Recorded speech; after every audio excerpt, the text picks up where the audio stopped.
time for another segment of the Grassy Knoll, and with us today is a name you're probably not all that familiar with, but maybe you should, and that is Eric Rainbolt, who has done an awful lot of writing on, what shall we say, things that go bump at the night, and the way things really are. And, we've only gotten in touch just lately, but he has a lot to say. He's put out a lot of information, and we're going to cover that today, in other words. So, Eric, welcome to the Grassy Knoll. For better or worse, you're with us today. Yeah, thanks, Keith. Boy, I hope to make your show very famous, because I think everybody in the world should hear this one. Hopefully they all understand English, because this does affect everyone in the world. Mm-hmm. We're going to be talking about the World Theater and how it's all being scripted in advance, and the proof of that. And my name is Eric James Rainbolt. I lived in Austin, Texas. Now I reside in Chicago. Software quality assurance person. I worked on the PowerPC microprocessor. So I'm a logical person, and when I discovered that 9/11 was an inside job, I was very concerned about it, and I had a show in Texas. But as I discovered more, I discovered that 9/11 was just one dot in this overall big picture of what's been happening over more than the past century. Agreed. And, wow, it was really an amazing discovery, but some other things happened to me. I can get into that later at the end of the show, but okay. I'd like to go into the book. All right, well, look, let's take it back, because I will tell you without a doubt that listeners, and as I would be also, listening myself, want to hear how others finally, quote, got it, because it is a point of interest with one's age and with what one digest as far as what's going on with the mainstream news. Now, I will tell you, obviously, I'm 56, and it took me a long, long time to get it. I think people are getting it a lot quicker for those who want to look in that direction. I think you're one of them. So let me ask you this. You are a younger person.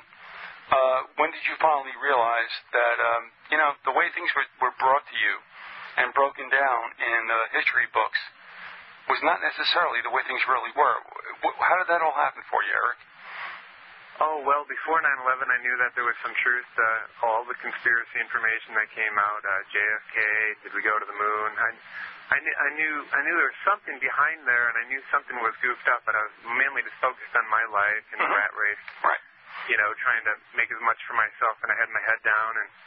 But when 2,973 people lost their lives on 9/11, I was in my backyard, all torn up about this in my heart. And at that time, the first miracle that ever happened to me, the voice of Jesus, I believe Jesus, surrounded me and called me my name. And he gave me the confidence to pursue the truth, and go down this dark hallway of history and find out what's actually happening. And believe me, it's scary. It's very scary, and I've known this for years. And probably right now, there's dozens of others that know about this and that have confirmed everything that I know about. But I've been bearing this weight for years.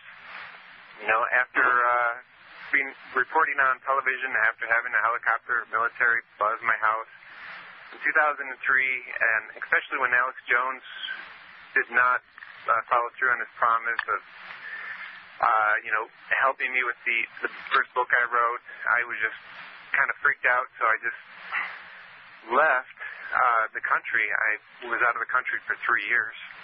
I wrote 2 books outside the country, and now I'm just here to summarize the book that I wrote in 2005 called The Architecture of History.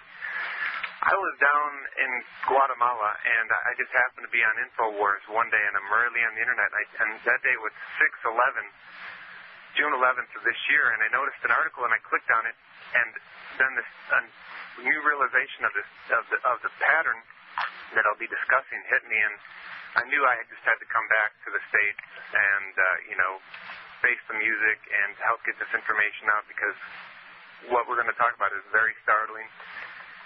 Actually, there's a date in the future that follows the sequence, and I'll talk about that there's so much to this.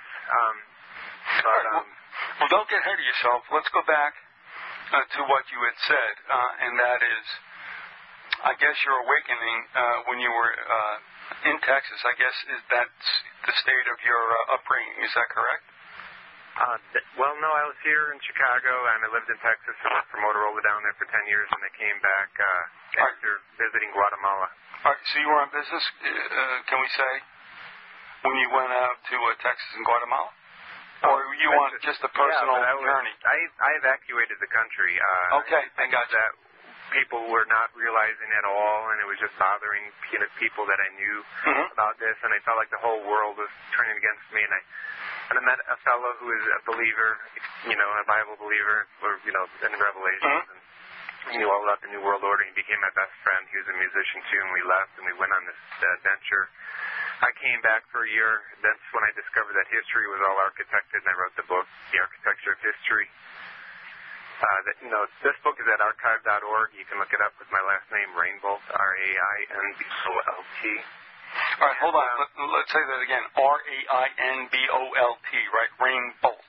Right, it's at archive.org. But people right now can download this 26-page report at linktoit.com, linktoit.com, and that'll automatically redirect people to the version of this summary on archive.org. So if people want to load that up right now, they can follow through as we go along, and they can actually, once they visually see the patterning, they'll be able to comprehend it more and actually go out and verify the facts on Google, and all the rest.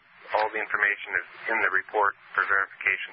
Eric, before 9/11, though, did you have any kind of clue that the way history has been portrayed now, and actually our lives in toto have been portrayed, was not necessarily the way things really were? Did you have any inkling about that in your life prior to the awakening, which, if it was, in fact, 9/11?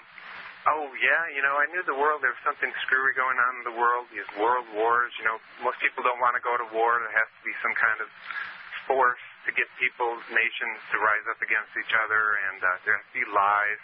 In fact, Napoleon said history is a set of lies agreed upon, and that's absolutely true. And now we face, the fact that if we don't study history, we're going to be doomed to repeat it.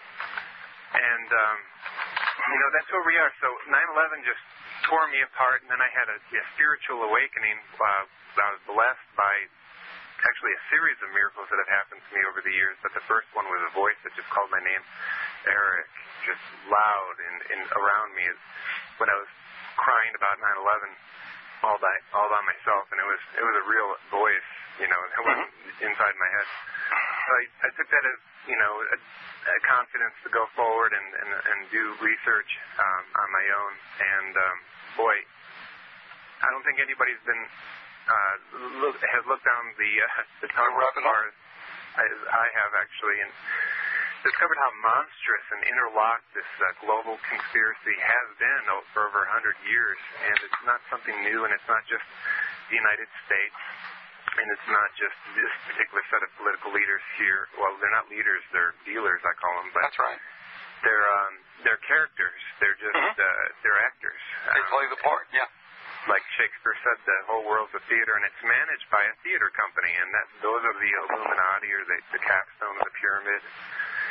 The evidence that we're going to be talking about, it unmistakably proves this. So if anybody's on the fence, like these people are real, or this is